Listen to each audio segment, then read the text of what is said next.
할렐루야. 판교 신우회 목요 예배 참석하신 우리 판교 예배자 여러분 축복하고 환영합니다. 평안한 한 주 보내셨으리라고 믿습니다. 이제 한낮에는 진짜 봄이 왔구나 이렇게 느끼게 되는 그런 시절입니다. 따뜻한데 그러나 아직 코로나 때문에 우리 마음의 봄은 오지 않은 것 같죠.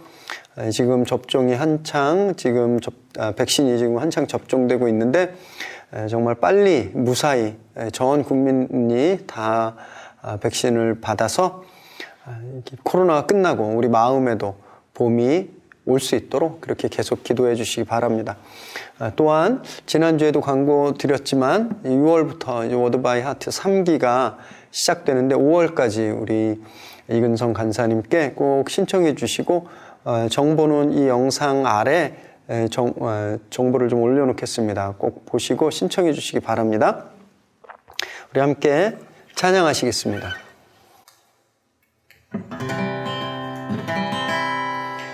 주께서 주신 동산에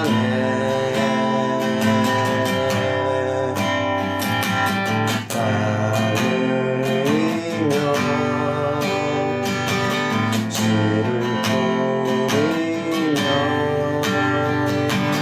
내 모든 삶을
하나님, 오늘도 저희들이 예배의 자리를 기억하고 예배에 참석하게 하셔서 감사합니다. 상황은 여전히 혼탁하고 어렵고 두려움을 우리에게 주고 있지만, 그러나 오늘 예배 가운데 하나님 주시는 말씀 붙들고 힘내서 승리하는 저희들 되게 하여 주옵소서.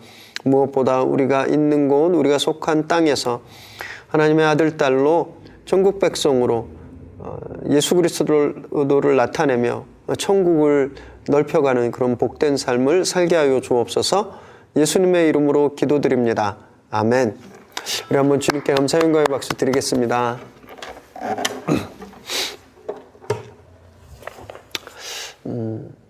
오늘 저희가 함께 나눌 본문은 여호수아 15장 20절에서 63절까지 말씀입니다. 오늘 본문 내용이 굉장히 좀 길고 또 도시 이름만 다 나와서 오늘 저희가 함께 읽지는 않겠습니다. 그러나 영상 하단에 더보기에 있는 본문을 좀 읽으시고 꼭 읽으시고 오늘 예배에 참석해 주시면 감사하겠습니다. 지난 2018년이죠.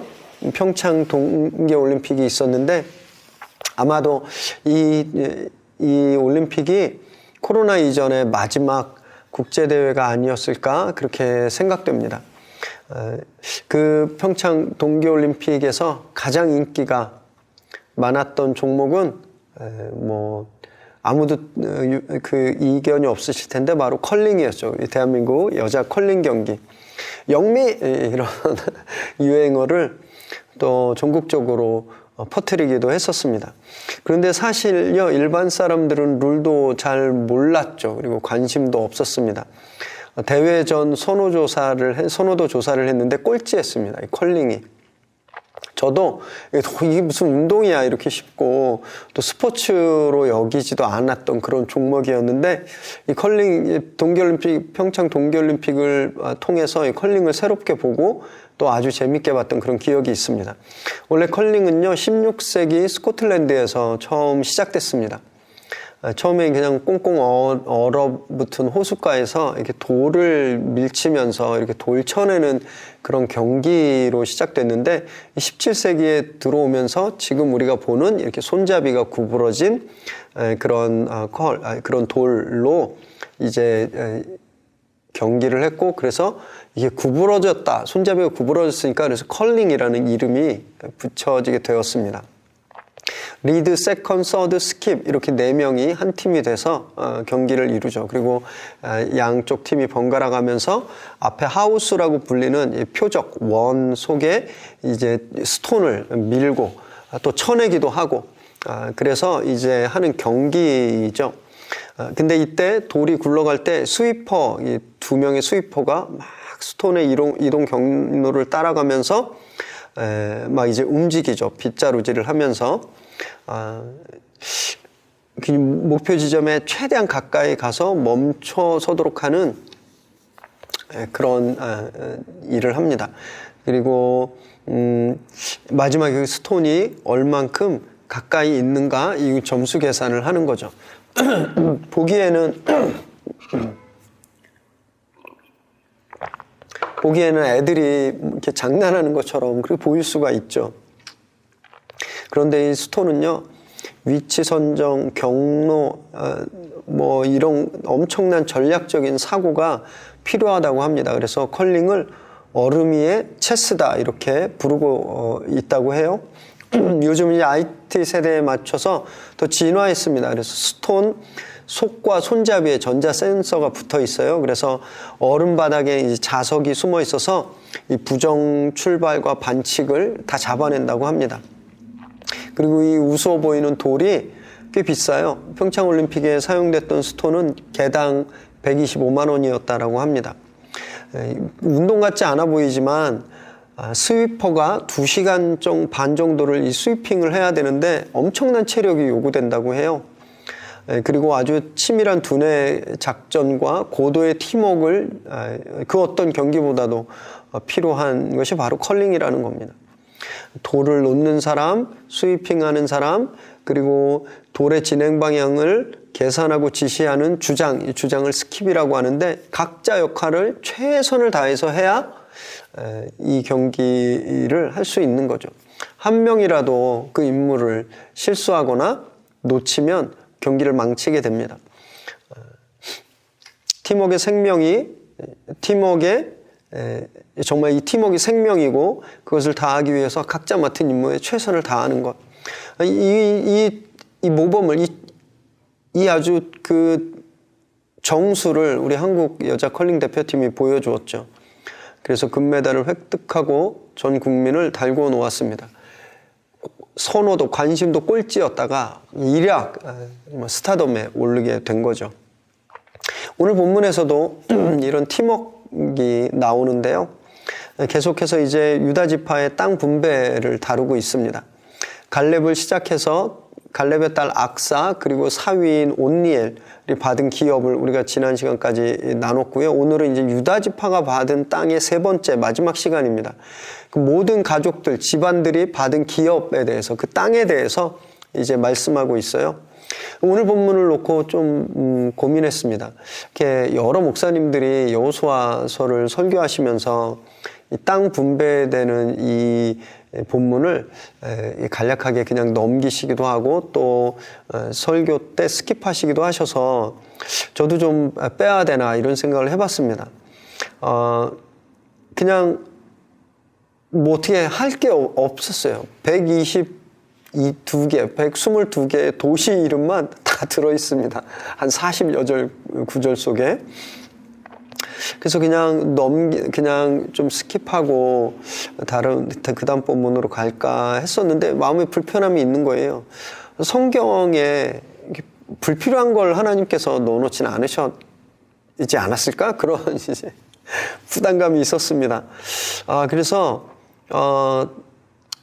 그냥 말씀을 해야 되겠다 이렇게 생각했는데 조금 이제 후회가 되기도 하지만 어쨌든 말씀을 묵상하면서 두 가지 질문이 이제 제게 있었습니다. 하나는 왜 성경에 이렇게 지루한 동네 이름을, 지역 이름을 40절이 넘게 나열하고 있을까? 이거 앞으로 여러 차례 계속됩니다. 12지파가 땅을 받잖아요. 9개 반이, 그 중에 이제 서쪽에 9개 반이 다 각자 이런 땅 이름이 나오는 거예요. 왜 이 내용을, 왜 이 동네 이름이 뭐가 중요하다고 성경에 이렇게 넣어 놓으셨을까? 그런 생각이 하나였고요. 또 하나는, 당시 현장에 있었던 사람들, 이스라엘 지파들이, 저처럼 또는 우리처럼 지루했을까? 이런 생각이었습니다. 한번 이렇게 생각해 보시면 좋을 것 같아요. 6.25가 저희 나라의 큰 비극인데 6.25가 이제 발발하고 나서 전쟁 시작된 남쪽에 엄청 밀렸죠. 순식간에 밀려서 낙동강 전선이라고 불리는 포항, 대구 그리고 지금 창원, 마산까지 후퇴했습니다. 정말 요만큼 남기고 다 잃었잖아요. 그러다가 인천 상륙작전이 성공하죠. 다시 밀고 올라가서 전세를 역전시켰는데 여러분 이때 그 낙동강 지구 포항 대구에 이제 몰려갔던 피난민들이 어떤 소식을 제일 기다렸을까 한번 생각해 보시기 바랍니다. 오늘은 어디까지 밀고 올라갔을까 이런 게 관심사 아니었을까요? 그래서 오늘은 진주를 수복했습니다. 순천과 광주를 탈환했습니다. 정읍, 전주, 김제, 대전, 안동, 울진 탈환했습니다. 이런 소식이 매일매일 들릴 때마다 얼마나 기뻤을까요? 와! 하고 소리치지 않았을까요? 청주, 단양, 봉화, 춘천, 드디어 서울을 탈환했습니다 했을 때 이렇게 도시 이름이 하나씩 들렸을 때 아마 피난민들은 소리를 지르고 이제 집에 갈 수 있겠구나 이렇게 기뻐했을 겁니다. 우리가 성경에 나오는 이런 스토리들 지루하는 이유는 단 한 가지죠. 이게 남의 이야기라고 생각해서입니다. 이렇게 6.25 때 서울이 탄환되고 서울을 수복하고 막 도시를 탈환했을 때 일본 사람들이 그 소식을 들으면서 기뻐했을까요? 그냥 뭐 그랬나 보다 했을 겁니다. 남의 일로 여겼을 거예요. 그래서 우리도 오늘 이 본문을 대하면서 이 본문뿐만이 아니라 성경에 나오는 좀 지루해 보이는 그런 본문을 대할 때 내 이야기로 받으셔야 됩니다. 그냥 21세기 판교에 그들보다 수천 년 후에 지역도 떨어진 곳에 아무 상관없는 사람으로 이 본문을 보는 것이 아니라 우리가 이 사람들이 되어봐야 되는 거예요. 주전 1400년경에 가나안 땅에서 지금 자기들에게 불려지는 그런 도시 이름을, 그 동네 이름을 듣는 사람이 우리가 되어야 됩니다. 그래야 정말 이 구절들에 나오는 그런 도시에서 주는 그런 감동들, 그런 기쁨, 환희 이런 것들을 저희가 느낄 수 있는 거죠. 20절 말씀해 보니까 이렇게 되어 있습니다. 유다 자손의 지파가 그들의 가족대로 받은 기업은 이러하니라. 네. 생각해 보시면 맨 처음에 지파장 회의를 통해서 대략적인 경계와 영역이 정해지죠. 그리고 유다 지파가 자기가 받은 그 영역에서 가족대로 가족장이 와서 제비를 뽑아서 성읍과 마을들을 분배합니다. 지금 이제 그 과정이 오늘 보여지고 있는데 21절부터 62절까지 이것이 나오는 거예요. 크게 4가지 지역으로 정리할 수 있는데 21절에서 32절까지는 남쪽입니다. 네게부 사막, 남쪽에 36개 성읍들과 마을들, 그리고 33절에서 47절까지는 서쪽 평지의 42개 성읍과 마을들, 그리고 48절에서 60절까지는 유다 산지의 38개 성읍과 마을들, 그리고 61절에서 62절은 동쪽 유다 광야 지역의 6개 성읍과 마을들이 나오는 거죠. 정확하게 122개의 도시를 분배합니다. 이 과정도 하루아침에 끝나지 않았을 겁니다. 그렇게 생각하셔야 돼요. 가족의 대표들이, 가부장들이 모여서 제비 뽑고 막 영토를 또 세부 조절하고 또 서로서로 우리는 이게 필요해요, 우리는 이런 게 없어요, 뭐 이런 논의 과정이 되는 그런 텐트를, 천막을 한번 생각해 보시면 이 굉장히 소란스럽고 아주 시간이 오래 걸렸을 거라는 것을 저희가 생각해 볼 수 있죠. 이 4지역을 또 12개 구역으로 좀 세분화해 볼 수 있는데 여러분들이 이 지도를 구글링해 보시면 금방 찾으실 수 있거든요. 보면 이제 꼭 소의 그 부위를 나눠 놓은 것 같은 그런 것처럼 보입니다. 근데 제가 말씀 묵상하면서 지금 엄청난 것을 찾아냈어요. 성경에 잘못된 게 있는 겁니다. 32절에 이렇게 되어 있거든요. 르바옷과 실힘과 아인과 림몬이니 모두 29 성읍과 그 마을들이었으며 29 성읍이라고 되어 있거든요. 그런데 실제로 세보면 29개가 아니라 36개입니다. 10번도 더 세어봤어요. 여러분들도 예배 후에 그 영상 아래 더보기라는 곳에 보면 이 본문이 올라가 있는데 한번 세보십시오. 몇 개인지. 36개입니다. 성경이 틀린 거예요. 36개인데 29개로 되어 있는 겁니다. 충격적이죠. 성경은 무오한 책이잖아요. 완벽한 책입니다. 1.1획 오류가 없어야 되는데 간단한 산수도 틀린 거예요. 위에 나열된 숫자는 36개인데 29개라고 써놓은 겁니다. 고민했습니다. 혹시 여기 하나님의 어떤 특별하신 뜻이 있나? 하나님이 이렇게 29개로 하신 이유가 있나? 계산해 봤죠. 예를 들면 7이라는 완전수에 창조를 뜻하는 4를 곱하면 4, 7이 28이잖아요. 하나가 남아요. 그래도 안 되는 거예요. 이거 하나는 그냥 1 플러스 1일까? 막 이런 생각도 해보고, 머리를 아무리 굴려도 답이 안 나오는 겁니다. 성경을 그렇게 해석하는 분들이 진짜 있죠. 막 숫자를 심볼리즘으로 해석하고 숫자의 의미를 막 둬서 하는, 그러면 대개 탈이 날 경우가 많습니다. 36을 29로 쓴 진짜 이유가 궁금하시죠? 오타입니다. 그냥 오타. 과거에는 성경을 다 일일이 서기관이 필사를 했는데 누군지 모르지만 어떤 한 서기관이 잘못 표기한 겁니다. 근데 그 후로 그걸 표기하면서 그냥 계속 잘못 표기해 온 거예요. 그럼 그렇다고 성경이 이런 실수가 있으니 이거 버려야 된다 이렇게 생각하셔야 되나요? 그러지 않습니다. 오타가 있어도 괜찮아요. 그런 오타가 있다고 하나님이 아니시게 되는 게 아니거든요. 신천지 교본에 오타가 없다고 이만희가 신이 되는 건 아니잖아요. 그죠? 오타도 있고 오류도 있고 역사적인 사건이 일어난 장소와 시간 맞지 않은 기록도 많습니다. 하지만 그럼에도 불구하고 성경은 하나님의 말씀이죠. 그래서 지금 우리가 보는 성경도요, 이 오타를 굳이 고치지 않는 겁니다. 성경이 무오하다라는 건 틀린 글자가 없다, 이게 팩트다, 아니다, 이 차원이 아니기 때문에 그래요. 성경 66권을 관통하는 하나님의 구원 사역이 오류가 없다라는 뜻입니다. 그리고 그 사역에, 그 계획에 맞춰 오신 예수 그리스도께서 완벽하시기 때문에 오류가 없다라는 말이지, 성경에 이런 오타나 실수가 없다라는 말이 전혀 아니에요. 이걸 분명히 알고 있어야 됩니다. 그래야 과학의 도전에도 우리가 대응할 수 있는 거예요. 또는 요상한 문자적인 해석으로 우리를 미혹해하는 이단의 공격에도 우리가 이겨낼 수 있는 겁니다.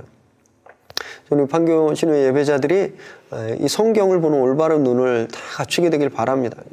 저희가 열어드리는 성경 프로그램 많이 참석하십시오. 그래서 성경에 대해서 확신을 가지고 우리에게 쏟아져 들어오는 이런 도전들 이겨내시기를 정말 바랍니다. 이렇게 122개 성읍의 이름을 다 나열한 이유는요, 지방끼리 서로 싸우지 않게 하기 위해서입니다. 지파별로 경계와 영역을 정했던 것과 마찬가지예요. 모든 집안이 다 비슷한 지역을 받은 게 아닙니다. 어떤 집안은 온니엘처럼 사막을 받았고요, 어떤 집안은 험한 산지를, 갈렙처럼 험한 산을 받고, 또 어떤 집안은 평탄한 목초지를 받았어요. 근데 이 정확하게 경계를 쥐어주지 않으면 서로 좋은 땅을 좀 갖겠다고 다툼이 생기고, 그러다 보면 정말 이렇게 가족끼리 싸움이 나게 될 경우가 있잖아요. 그래서 그러지 못하게 하려고 이런 경계를 지어준 겁니다. 이들은 불평하지 않았습니다. 그리고 각자 자기 집안에 맡겨진 그 땅을 점령했죠. 그래서 이 땅 뒤에는 가정들의 정복사가 숨어 있는 겁니다. 모든 가정들이 함께 이 전쟁에 나가서 자기에게 주어진 땅을 정복한 정복사가 있는 거예요. 후에 유다 63절에 보면 예루살렘 성에 살던 여부스족은 쫓아내지 못했는데 후에 유다 지파의 후손인 다윗 왕이 점령하게 되죠. 그래서 유다 지파의 임무는 그때 완성되는 겁니다. 또 하나 생각해 보아야 될 것은 팀워크입니다. 팀워크. 아까 제가 초반에 컬링의 팀워크에 대해서 말씀드렸는데, 이 가족들 간의 팀워크가 맞지 않으면 이 엄청난 땅을 차지할 수가 없죠. 예를 들면 100개의 가족이 있었는데 10개만 전쟁에 나간다고 해보세요. 그럼 안 됩니다. 한 가족도 빼놓지 않고 모든 가족이 다 전쟁에 나갔다라는 거예요. 그렇기 때문에 이 122개의 성읍을 차지할 수 있었던 겁니다. 물론 유다 전 지파가 이 성을 점령하고 또 이 성 점령하고 이 성 점령하고 했지 않았을까 생각해 볼 수도 있지만, 지난주 본문에서 악사와 온니엘이 따로 땅을 받으러 나갔잖아요. 출정한 거거든요. 이것처럼 각자 자기에게 받은 땅을 향해서 동시다발적으로 나가서 전쟁을 한 겁니다. 그렇게 출정한 것, 이게 맞는 거예요.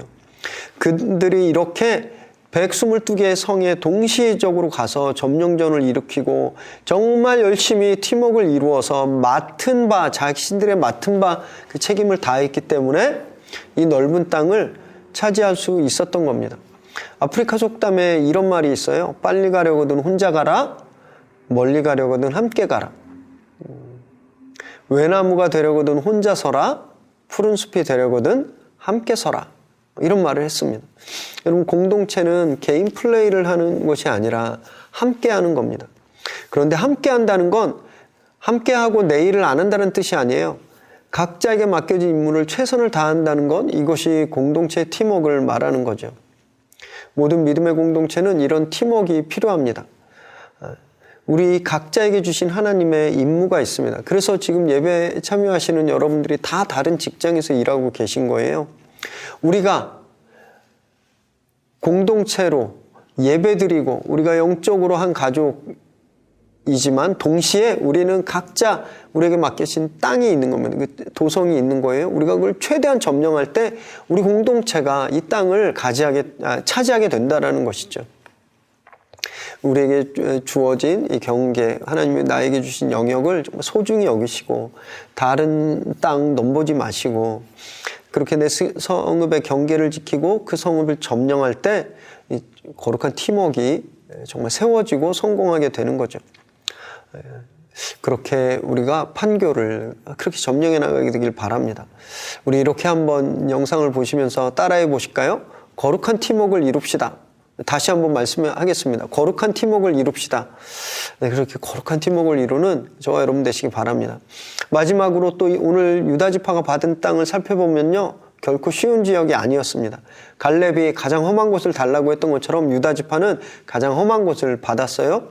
북쪽을 빼놓고 삼면이 강한 적들로 둘러싸여 있었습니다. 동쪽은 모압, 서쪽은 블레셋, 남쪽은 에돔, 남서쪽은 아말렉. 끊임없이 전쟁과 침략의 위협에 시달렸죠. 마치 우리나라를 보는 것 같아요. 우리나라 삼면이 바다로 둘러싸여 있고 북쪽은 막혀 있죠. 우리 별로 가진 자원도 없습니다. 그럼에도 불구하고 993차례나 되는 외세의 침략에도 우리는 살아남았어요. 세계에서 평균 IQ가 105를 넘는다고 합니다. 이거 굉장한 숫자죠. 문맹률이 1% 미만의 유일한 나라예요. 또한 4차 산업의 토대라고 할 수 있는 무선 네트워크 인프라가 가장 뛰어난 나라가 바로 대한민국이라고 합니다. 가진 것 없고요. 땅도 조그맣고 삼면은 바다로 북쪽은 막혀있는 이런 땅에서 어떻게 이런 결과들이 나올 수 있었는가? 여러분, 역으로 막혀있기 때문입니다. 궁죽통 극즉반이라는 말이 있어요. 궁하면 통하고 극에 달하면 반전한다, 이런 말인데 고난이 많으니까 막혀 있으니까 돌파가 일어난 겁니다. 그걸 극복하기 위해서. 유다 지파가 꼭 그랬죠. 늘 시달리고 괴롭힘 당하고 막혀 있고 공격당하고 가진 것이 없었지만 그 위기 속에서 브레이크스루가 일어난 겁니다. 그래서 유다에서 왕이 나오고 메시아가 나오게 된 거죠. 여러분 보면 그래서 왕은 편한 데서 나오지 않습니다. 살기 좋은 곳, 경치 좋은 곳에서 왕이 나오지 않아요. 적으로 둘러싸여 있는 곳, 늘 전쟁을 겪는 곳, 그런 치열한 곳, 그런 영적인 긴장감 속에서 왕이 나오는 겁니다. 사랑하는 여러분, 지금 우리가 꼭 그런 상황이죠. 코로나로 다 막혀 있고 또 믿음의 공동체에 대한 어떤 이런 공격은 너무너무 거세고 이렇게 막혀 있는 꼭 지금 유다와 같은 상황입니다. 또는 지금 우리 예배드리는 분들 중에서도 정말 그렇게 전쟁 중인 분들이 계실 거예요. 사방에서 공격당하는 분 계실 겁니다. 여러분, 이때 왕을 기대하십시오. 포기하고 싶어도 포기하지 마세요. 오실 왕을 기대하십시오. 정말 이 갈렙이 또 그의 가문이 또 그의 지파가 사자의 심장으로 그 어려운 상황들을 버텨내고 이겨냈던 것처럼 우리도 버티고 이기면 승리하게 되는 겁니다. 우리에게 성령님이 계세요. 우리에게 능력 주시고 우리를 도와주시는 보혜사, 그 헬퍼 성령님이 계십니다. 성령님을 신뢰하시고 지금 이 전쟁터 속에서 당당히 그 자리를 지키시기 바랍니다.